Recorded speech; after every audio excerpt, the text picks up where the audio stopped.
안녕하세요. 부동산에 관한 한 여러분의 베프가 되고 싶은 공인중개사 김혜주입니다. 오늘은 부담부 증여 올해 2022년이 훨씬 유리하다는 이야기를 해드리려고 합니다. 다주택자나 이제 이런 보유세 부담이 크신 분들 집을 좀 정리를 하고 싶은데 도대체 요새 주택이 팔리지가 않잖아요. 매매가 안 되니까 처분을 할 수가 없고, 그리고 다주택자 이제 한시적 중과 배제 내년 5월 9월까지 되는 그걸 좀 혜택을 보시고 싶어도 처분이 되어야, 매매가 되어야 혜택을 보실 수가 있는 거잖아요. 그래서 이러저러한 이유로 자녀분들께 증여하는 케이스가 많이 늘어났다고 합니다. 그래서 이왕 증여를 생각하고 계신다면 올해 하시는 것이 훨씬 더 유리하다는 걸 알려드리고, 자금 여력이 부족한 자녀들에게 이제 증여를 하실 때는 부담부 증여를 활용하는 것이 훨씬 더 유리합니다. 그래서 부담부 증여를 활용하실 때 그 부담과 증여, 요 배분을 어느 정도 금액으로 하는 것이 가장 유리한지 이제 알아보시려고 하면, 그런 양도세와 증여세와 취득세까지 체크하실 수 있어야 그 금액 배분을, 적절한 금액 배분을 하실 수가 있는 거거든요. 그런데 이거 보통 세무사에게 맡기실 건데 내가 저것까지 알아야 돼? 이렇게 이제 생각하실 수도 있는데, 세무사가 어떤 설명을 해도 내가 기본을 알고 있지 않으면 그 설명을 이해할 수가 없습니다. 의논이 되질 않습니다.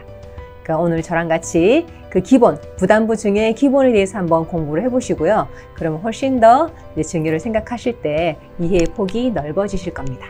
그럼 기본 공부 한번 같이 시작해 보실까요?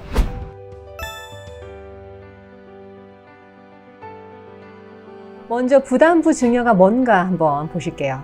그러니까 증여재산에 담보된 증여자의 채무를 수증자가 인수하는 조건으로 증여하는 것, 이렇게 되어 있습니다. 이걸 쉬운 말로 풀어서 설명을 드리자면, 만약에 내가 아파트를 이제 자녀에게 증여를 해요. 그러면 이 아파트에 담보되어 있는, 잡혀 있는 대출이나 전세 보증금을 증여자, 그러니까 부모의 채무죠. 그 부모의 채무를 수증자, 자녀가 인수하는 조건으로 아파트를 통째로 증여하는 것을 부담부 증여라고 합니다. 좀 쉽게 이해하셨죠? 그런데 왜 증여는 올해 안에 하는 것이 훨씬 더 유리할까요? 그걸 먼저 말씀을 드리면, 이 증여 취득세 부담이 내년부터 늘어납니다. 취득세 부담이 늘어납니다. 그리고 2023년 5월 9월까지 그 시행되는 그 한시적 중과 배제, 양도세, 한시적 중과 배제를 활용해야 되기 때문에 이 두 가지를 다 할 수 있는 기간이 올해잖아요. 그래서 올해 안에 하는 것이 훨씬 더 유리합니다. 그럼 증여 취득세는 어떻게 부담이 늘어날까요? 내년부터 과세 표준이 달라집니다. 올해까지는 시가 표준액, 그러니까 주택 공시가격 기준으로 증여 취득세가 나온다면, 내년부터는 시가 기준으로, 그냥 매매 사례가가 있을 거잖아요. 그 매매가액, 감정가액 기준으로 증여 취득세가 부담이 됩니다. 과세 표준이 달라지는 거죠.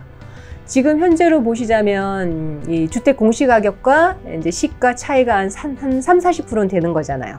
그러니까 실제로 30-40% 증여 취득세가 늘어난다고 보시면 되겠습니다. 내년에는. 그러니까 올해 내로 하시는 것이 훨씬 더 유리합니다.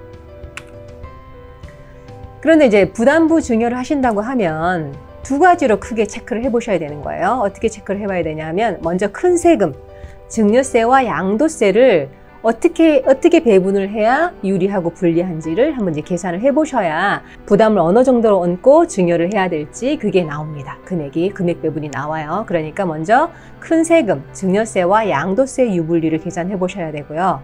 그 다음에 두 번째 세금, 취득세 유불리를 계산해 보셔야 됩니다.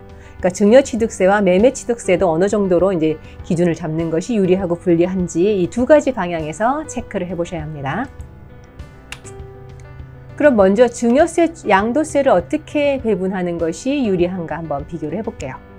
아까 말씀드린 거에서 그 채무금액, 그 아파트에 얹혀 있는 대출금이나 아니면 전세 보증금을 채무금액으로 보는 거죠.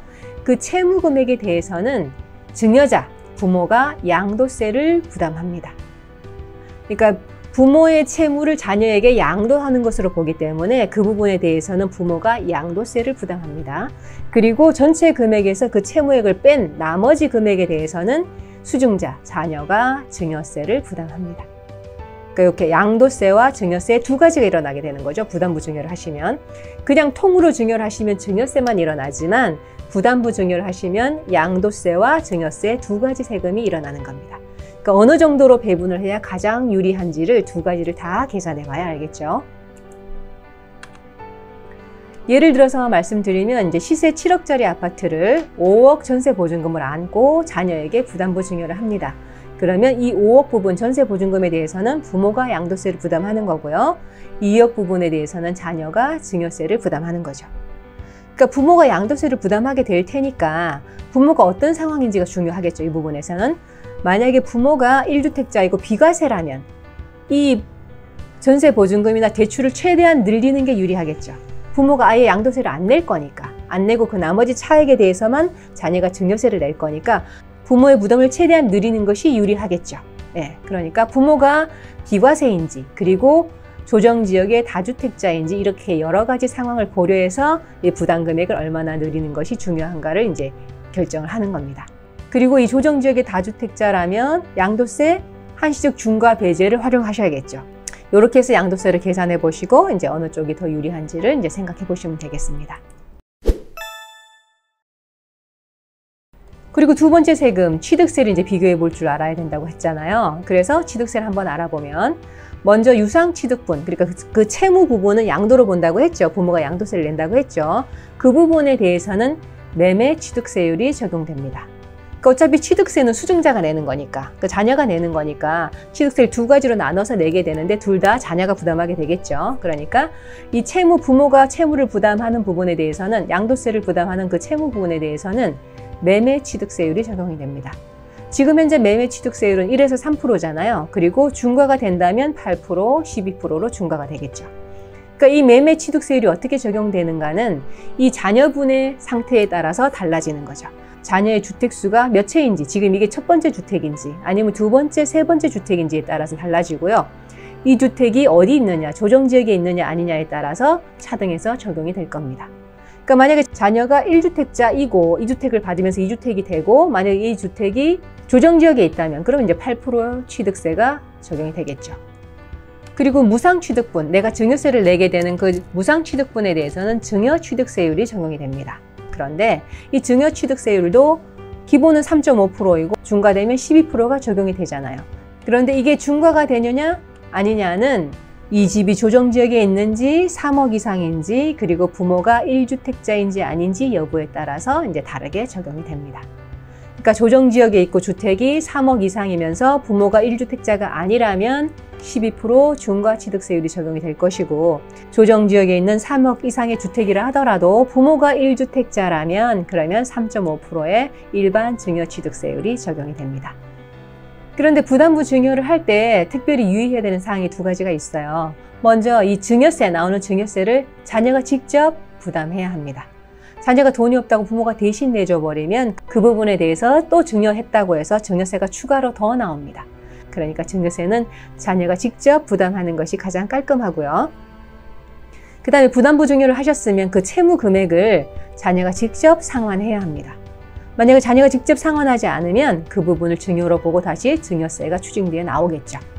그러니까 국세청에서 계속 이 부담부 증여한 이 부분에 대해서 부담한 부분에 대해서 계속해서 사후 관리를 하고 있으니까 그러니까 꼭 자녀가 직접 상환하도록 해야 합니다. 그리고 하나 더 이제 유념하셔야 될 것이 세법에는 증여 추정이라는 규정이 있어요. 그래서 특수 관계자 간, 그러니까 배우자 아니면 부모 자식 간 이런 특수 관계자 간의 거래는 무조건 증여로 추정합니다. 우리는 매매했다고 주장하고 싶어도 기본적으로 국세청에서 증여로 추정을 합니다. 그래서 만약에 부담부 증여를 했는데 내가 아까 7억짜리 아파트에서 5억을 이제 부담하는 걸로 해서 부담부 증여를 했는데 이 수증자가 자녀가 전혀 소득이 없어요. 이 5억에 대한 이자나 이런 걸 감당할 수 있는 그런 능력이 없다라고 하면 그 5억을 유상취득으로 인정해주지 않고 그냥 부동산 전체 7억에 대해서 전체 다 증여한 것으로 보고 증여세를 부과를 합니다. 그리고 만약에 부모 자식 간에 내가 매매로 주택을 넘겼어요. 매매로 주택을 넘기고 뭐 저가 양도를 하던 그렇게 해서 매매로 주택을 넘기고 우리는 매매했다고 이제 신고를 한다고 하면 이것은 매매를 주장하는 자에게 입증 책임이 있습니다. 유상거래를 주장하는 자에게 입증 책임이 있기 때문에 매매 거래 대금을 어떻게 지급했다는 것을 객관적인 증빙 자료를 제출해서 입증을 해야 합니다. 입증이 되지 않으면 또 증여로 보고 증여세가 나오는 거죠. 그러니까 이렇게 특수관계자 간 거래는 기본적으로 증여로 추정되기 때문에 증여가 아니고 유상거래다라고 주장하시려면 그 유상 거래를 주장하는 자에게 입증 책임이 있다는 것 유념하셔야 됩니다. 왜 올해 부담부 증여를 올해 안에 하는 것이 더 유리한지, 또 어떤 식으로 어떤 점을 유념하면서 부담부 증여를 해야 하는지를 알려드렸습니다. 오늘 영상이 부담부 증여를 고려하고 계신 분들께 도움이 되셨으면 좋겠고요. 도움이 되신다면 구독과 좋아요 부탁드립니다.